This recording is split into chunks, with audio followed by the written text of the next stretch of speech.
तो नमस्कार साथियों, आज है 21 जुलाई 2026 और आज दिन है मंगलवार का। और आज अपन जानेंगे 21 जुलाई की बड़ी 50 खबरें क्या रहने वाली हैं, जिसके अंदर कॉकरोच जनता पार्टी के प्रोटेस्ट को लेकर के कल दिल्ली जंतर मंतर पर क्या किस तरह से हंगामा हुआ उसको जानेंगे। साथ के साथ पेट्रोल डीजल के बढ़ते भावों के बारे में और साथ के साथ प्रधानमंत्री किसान सम्मान निधि की अगली किस्त किसानों को कब मिलेगी, युवाओं, बेरोजगारों, महिलाओं के लिए क्या बड़ी खबर रहने वाली है। तमाम चीज़ें आज 21 जुलाई की अपन जानने वाले हैं, तो वीडियो के अंत तक बने रहें।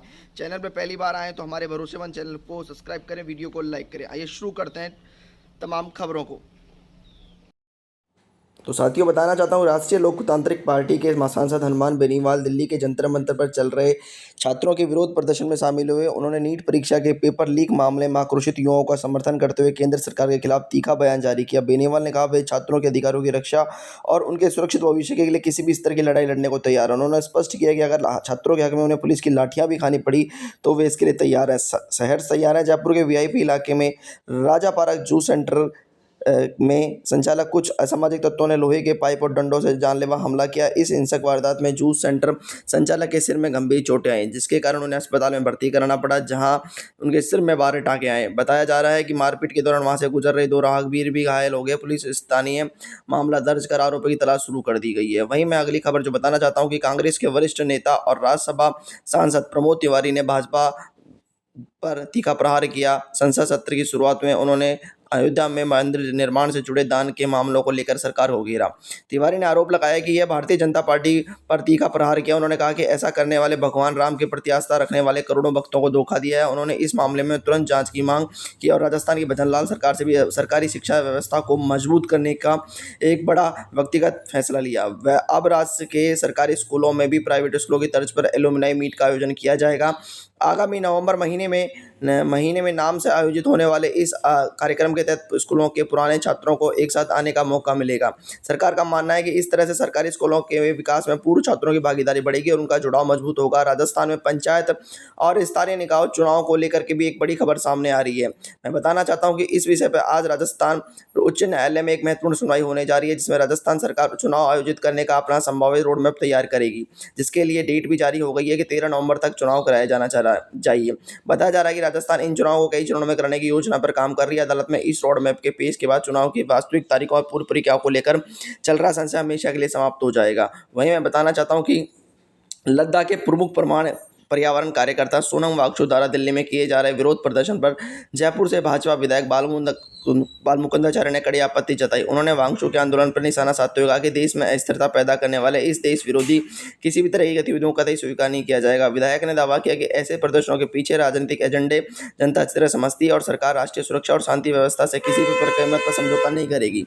बूंदी जिले में कानून व्यवस्था को बिगाड़ने वाले अपराधियों के खिलाफ प्रशासन ने कड़ा एक्शन लिया। हाल में एक पान विक्रेता पर जानलेवा हमला करने वाले बदमाशों के खिलाफ त्वरित कार्रवाई करते हुए नगर परिषद और पुलिस प्रशासन ने संयुक्त टीम ने उन्होंने अवैध मकानों पर बुलडोजर चला दी। अधिकारियों ने बताया कि यह निर्माण पूरी तरह से सरकारी जमीन पर अतिक्रमण कर अवैध रूप से किया गया है, जिसे पूरी तरह से ध्वस्त कर दिया गया है। इस बड़ी कार्रवाई से स्थानीय अपराधियों में हड़कंप का माहौल है और सरकारी नौकरी तैयारी कर रहे राजस्थान के युवाओं के लिए एक बहुत बड़ी खबर निकल के सामने आ रही है।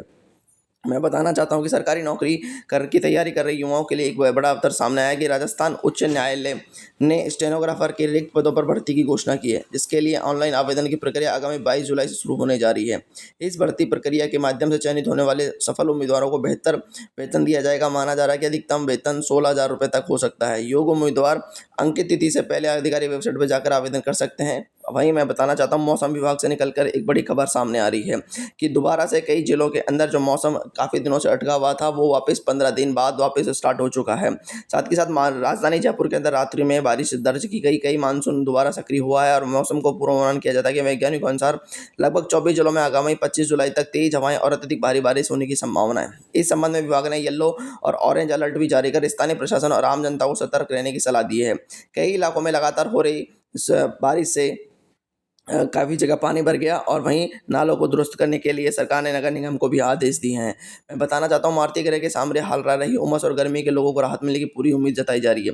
जयपुर के स्थानीय सफारा बाजार में आभूषण खरीदने वालों के लिए राहत भरी खबर है। सप्ताह के पहले दिन कारोबारी सोने की मामूली कीमतों में गिरावट दर्ज की गई, जिसके बाद ग्राहकों को राहत मिली। बाजार विशेषज्ञों का कहना है कि वैश्विक स्तर पर चल रही आर्थिक उथल पुथल और घरेलू मांग में आए बदलाव के कारण सोने के दामों में नरमी देखी जा रही है। हालांकि आगामी त्योहारी सीजन को देखते हुए व्यापारियों का अनुमान है कि जल्दी कीमतों में दोबारा तेजी आ सकती है।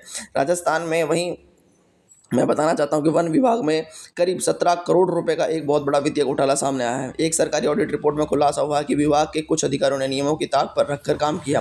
दस्तावेजों में दिखाया गया है कि वृक्षारोपण और मिट्टी सुधार के कार्यों में स्थानीय गरीब मजदूरों को रोजगार दिया गया है, जबकि हकीकत में यह सारा काम जेसीबी मशीनों से कराया गया। इस गंभीर गड़बड़ी के उजागर होने के बाद अब जिम्मेदार अधिकारियों पर कार्रवाई की तैयारी की जा रही है। राजस्थान के मुख्य सचिव ने स्वास्थ्य विभाग के अधिकारियों को सख्त निर्देश दिए। मैं बताना चाहता हूँ वन विभाग के इस तरह से गड़बड़ी को पकड़ करके काफ़ी हड़कंप मच चुका है। मुख्य सचिव ने स्वास्थ्य विभाग के अधिकारियों को सख्त निर्देश देते हुए मात्र मृत्यु दर को कम करने के लिए एक नई योजना लागू की है। अब प्रदेश की सभी गंभीर स्वास्थ्य समस्याओं को ग्रसित यानी हाई रिस्क गर्भवती महिलाओं को हर तीसरे दिन अनिवार्य रूप से मॉनिटरिंग की जाएगी। इस कार्य की जिम्मेदारी स्थानीय एएनएम और कम्युनिटी हेल्थ ऑफिसर को सौंपी गई है।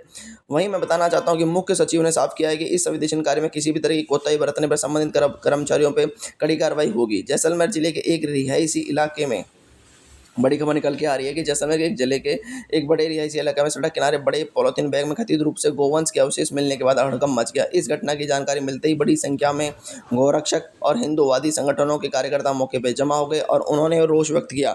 माहौल को बिगड़ता देख पुलिस प्रशासन ने तुरंत मोर्चा संभाला और प्रदर्शनकारियों को शांत कराया। पुलिस अधिकारियों ने बताया कि मामले की जाँच के लिए कई क्षेत्र के सीसीटीवी फुटेज को खंगाले जा रहे हैं। वहीं मैं बताना चाहता हूँ कि जैसलमेर इस तरह से निकलने के बाद में पुलिस भी सक्रिय हो चुकी है। वहीं मदन दिलावर के कड़े रुख के बाद राज्य के शिक्षा विभाग में चल रहे कथित ट्रांसफर सिंडिकेट का भंडाफोड़ हुआ। मंत्री को विभाग में तबादलों के नाम पर मोटी रकम ऐंठने वाले गिरोह की शिकायत मिली थी, जिसके बाद उन्होंने स्वयं पुलिस के अधिकारियों को अपने आवास पर बुलाया। शिक्षा मंत्री ने निर्देश पर जयपुर पुलिस ने तुरंत मामला दर्ज कर कार्रवाई शुरू कर दी है। इस सख्त कदम से शिक्षा विभाग के भीतर अवैध पैरवी करने वाले बिचौलियों में हड़कंप मच गया है। राजस्थान लोक सेवा आयोग यानी आरपीएससी ने सरकारी नौकरी की राह देख रहे अभ्यर्थियों के लिए एक नया और बड़ा संशोधित परीक्षा कैलेंडर जारी किया। इस नए कैलेंडर के अनुसार आयोग चालू वर्ष के बचे हुए महीनों में 10 बड़ी भर्ती परीक्षाओं का आयोजन कराने जा रहा है। इन परीक्षाओं के जरिए राजस्थान के विभिन्न प्रशासनिक और तकनीकी विभागों में कुल 2139 खाली पदों को भरा जाएगा। परीक्षा की तैयारी कर रहे छात्र आयोग की अधिकारी वेबसाइट पर तिथियां देख सकते हैं। इस प्रकार जो बेरोजगारों के लिए काफ़ी अच्छा अवसर देखने को मिल रहा है। वहीं राजस्थान की भजनलाल सरकार ने प्रदेश के सीमांत और छोटे किसानों को आर्थिक संबल देने के लिए सहकारी कृषि यंत्र योजना के नियमों में बड़ा बदलाव किया। इस नई व्यवस्था के लागू होने के बाद अब गरीब किसानों को किराए पर ट्रैक्टर, थ्रेशर और अन्य कृषि उपकरण लेना बेहद आसान और सस्ता हो गया है। सरकारी कृषि केंद्रों के माध्यम से अब किसानों को बहुत ही कम शुल्क में मशीनें मिलेंगी, जिससे खेती की लागत घटेगी और किसानों के हजारों रुपये बचेंगे। बढ़ते साइबर अपराध पर लगाम लगाने के लिए जिला पुलिस ने एक बेहद प्रभावी पहल शुरू की। अब यदि किसी नागरिक के साथ ऑनलाइन ठगी या कोई भी साइबर फ्रॉड होता है तो तुरंत आपातकालीन नंबर 1930 1930 या 112 पर कॉल कर सकते हैं। कॉल आते ही शिकायत बिना किसी देरी के सीधे संबंधित थाना के क्षेत्र के एएसओ को ट्रांसफर हो जाएगी और इस त्वरित प्रक्रिया से पुलिस तुरंत एक्शन लेगी और अपराधियों के बैंक खातों को समय रहते ही फ्रीज कराया जा सकेगा, जिससे साइबर ठगी को रोका जा सकेगा। वहीं भारतीय शेयर बाजार में आज सप्ताह के पहले दिन भारी बिकवाली देखने को मिली, जिसने निवेशकों में हाहाकार मच गया। शुरुआती कारोबार के दौरान बंबई स्टॉक एक्सचेंज का संवेदनशील सूचकांक सेंसेक्स करीब 500 अंक से ज़्यादा टूट गया। वहीं नेशनल स्टॉक एक्सचेंज का निफ्टी भी 2400 से 2000 के महत्वपूर्ण नीचे स्तर पर नीचे फिसल गया। बाजार के विश्लेषकों के अनुसार वैश्विक स्तर पर कमजोर संकेत और बैंकिंग शेयरों में आई अचानक गिरावट के कारण भारतीय शेयर बाजार में यह बड़ी मंदी दर्ज की गई है। वहीं मैं बताना चाहता हूं कि राजस्थान में इस साल मानसून की अनिश्चितता और बारिश की कमी को सीधा असर अब आम आदमी की जेब पर पड़ने वाला है। धौलपुर में और जोधपुर संभाग की बड़ी कृषि मंडियों में स्थानीय हरी सब्जियों की आवक बहुत कम हो गई है, जिससे सब्जियों के दाम आसमान को छू रहे हैं। वहीं मैं बताना चाहता हूँ कि जिसके चलते सब्जियों के दाम अचानक दोगुने हो गए। नींबू, टमाटर, हरी मिर्ची जैसी आवश्यक चीज़ें अब लोगों की रसोइयों के बजट से बाहर होती दिखाई दे रही हैं और महंगाई का खर्च बहुत मुश्किल हो गया। वहीं पश्चिमी एशिया में अमेरिका और ईरान के बीच बढ़ते सैन्य तनाव के बीच पाकिस्तान के पूर्व प्रधानमंत्री इमरान खान की बहन नूरिन नियाज़ी ने एक विवादित दावा किया है। उन्होंने सोशल मीडिया और मीडिया बयानों के जरिए आरोप लगाया कि साल 2025 में हुए सीमा संघर्ष के पीछे पाकिस्तानी सेना और भारतीय नेतृत्व के बीच कथित तौर पर कुछ गुप्त सहमति थी। उनके इस बयान के बाद अंतर्राष्ट्रीय और कूटनीतिक हलकों में नई बहस छिड़ गई है। हालांकि इस दावे का कोई ठोस आधार नहीं है। राजस्थान सरकार ने उपभोक्ता मामले में विभाग ने होटल और रेस्टोरेंट की मनमानी पर रोक लगाने के लिए एक बड़ी कार्रवाई की। विभाग ने बिना ग्राहकों की सहमति के उनके बिल में जबरन सर्विस चार्ज जोड़ने और राज्य के 41 नामी रेस्टोरेंट के खिलाफ सख्त कानूनी कार्रवाई की। उसके साथ ही सरकार ने आम उपभोक्ता को जागरूक करते हुए स्पष्ट किया कि सर्विस चार्ज देना पूरी तरह से स्वैच्छिक है और कोई भी रेस्टोरेंट मालिक इसके लिए दबाव नहीं बना सकता। वहीं बड़ी खबर निकल के आ रही है कि होटलों के इस तरह से मनमानी करते हुए उनके खिलाफ कार्रवाई की जाएगी। और वहीं चित्तौड़गढ़ जिले के एक गाँव में पारंपरिक कलह को एक बेहद खौफनाक मामला देखने को सामना आया। एक सरफिरे पति ने केवल इस बात पर अपनी पत्नी का गला घोटकर मर्डर कर दिया क्योंकि उसने शाम के भोजन में पारंपरिक व्यंजन यानी चूरमा बाटी बनाने से इनकार कर दिया था। वारदात को अंजाम देने के बाद आरोपी ने घर के जेवरात छिपाकर इसे लूट का रूप देने की कोशिश की, लेकिन पुलिस ने गहनता से जांच करते हुए पति के झूठे नाटक का पर्दाफाश कर उसे गिरफ्तार कर लिया। साथ ही साथ मैं बताना चाहता हूँ, कोटा में आयोजित हुई रीट परीक्षा के दस्तावेजों के दौरान राष्ट्रीय परीक्षा एजेंसी यानी एनटीए के अधिकारियों के होश उड़ गए। जांच टीम को कई अभ्यर्थियों की मार्कशीट पूरी तरह से जाली और आधुनिक एआई तकनीक द्वारा निर्मित मिली। इसलिए आधुनिक अभ्यर्थियों के एआई परीक्षा के दस्तावेज के दौरान बड़ी धोखाधड़ी सामने आ रही है। एनटीए ने कोटा पुलिस में शिकायत दर्ज कर शामिल कोचिंग संस्थानों और कंप्यूटर सेंटरों के खिलाफ सख्त कानूनी कार्रवाई की तैयारी शुरू कर दी गई है ताकि परीक्षा को सुनिश्चित किया जा सके। वहीं मैं बताना चाहता हूँ कि राजस्थान के सराफा बाजारों में सोने के साथ साथ अब चांदी की भी चमक भी बढ़ने लगी है। सोना चांदी के अंदर चमक बढ़ने लगी है। औद्योगिक क्षेत्र से मांग में आई अचानक तेजी के कारण चांदी की कीमतों में एक बार फिर से जोरदार उछाल दर्ज किया गया है। स्थानीय सराफा कारोबारियों का कहना है कि वहां उन्हें अब कोई भी जनता इस इशारा कर रही है। आगामी रक्षाबंधन और दिवाली जैसे प्रमुख त्योहारों को देखते हुए बाजार में आभूषणों की मांग काफी बढ़ गई है। विश्लेषकों का अनुमान है कि आने वाले दिनों में चांदी के नए भाव रिकॉर्ड स्तर को छू सकते हैं। राजस्थान की भजन लाल सरकार ने पूर्ववर्ती सरकार द्वारा खोले गए अंग्रेजी माध्यम के जो स्कूल हैं, जो नई खबर जो निकल के आ रही है कि सरकार द्वारा खोले गए अंग्रेजी माध्यम के स्कूलों को लेकर महत्वपूर्ण फैसला लिया है। राजस्थान सरकार ने राज्य के करीब 346 महात्मा गांधी अंग्रेजी माध्यम स्कूलों को वापस सामान्य हिंदी माध्यम स्कूलों में बदलने की मंजूरी दे दी है। इस निर्णय के पीछे मुख्य कारण इन स्कूलों में अंग्रेजी माध्यम में बेहद कम दाखिले होना है और पर्याप्त अंग्रेजी शिक्षकों की कमी को बताया गया। इस फैसले के बाद अब इन स्कूलों में पुनः हिंदी में पढ़ाई होगी। वहीं मैं बताना चाहता हूँ कि इन स्कूलों को काफ़ी डेवलप किया गया था और काफ़ी पैसा भी इन स्कूलों में लगाया गया था, लेकिन स्टूडेंटों की कमी को देखते हुए हिंदी मीडियम में बताया गया है। वहीं राजस्थान के मारवाड़ और नागौर जिले में पिछले कई दिनों से मानसून की बेरुखी के कारण खरीफ की फसलों की बुआई का काम पूरी तरह से ठप हो गया है। कृषि विभाग के आंकड़ों के अनुसार इन क्षेत्रों में बुआई का काम केवल 60 से 70% ही रह गया है। स्थानीय किसानों का कहना है कि अगले 4 से 5 दिनों के भीतर अच्छी बारिश नहीं हुई तो खेतों में बाजरा और गंवार फसलें पूरी तरह से नष्ट हो जाएंगी। वहीं मैं बताना चाहता हूँ कि जोधपुर में रहने वाली एक ममताई माँ ने अपने सेरेब्रल पाल्सी पीड़ित दिव्यांग बेटे की सुविधा के लिए खुद के प्रयासों से एक विशेष बड़ी चेयर डिजाइन की। उन्होंने इस अनोखी और संवेदनशील खोज को राष्ट्रीय स्तर पर बड़ी पहचान मिली। राष्ट्रीय द्रौपदी मुर्मू के जान के लिए टीवीएस आने वाले सामने बढ़ रहे हैं। मुर्मू आगामी दिनों में इस माह को ग्रास रूट इनोवेशन अवार्ड से सम्मानित करेंगे। इस आविष्कार की मदद से न केवल उनके बेटे बल्कि देश के अन्य दिव्यांग बच्चों को बैठने और दैनिक क्रिया में बड़ी मदद मिलेगी। वहीं मैं बताना चाहता हूं कि राजस्थान के सरकारी कर्मचारियों के लिए शुरू की एडवांस सैलरी स्कीम के दुरुपयोग का एक बड़ा मामला उजागर हुआ। राज्य के कई ऐसे आला अधिकारियों ने जिनकी मासिक तनख्वाह 1 लाख से अधिक है, इस योजना के तहत सरकार से एडवांस सैलरी और लोन उठा लिया। इस अनियमितता के कारण राज्य सरकारी खजाने पर लगभग 20 करोड़ का अतिरिक्त बोझ पड़ा है। मामलों सामने आने पर वित्त विभाग ने इन अधिकारियों को पात्रता की जांच शुरू कर दी गई है।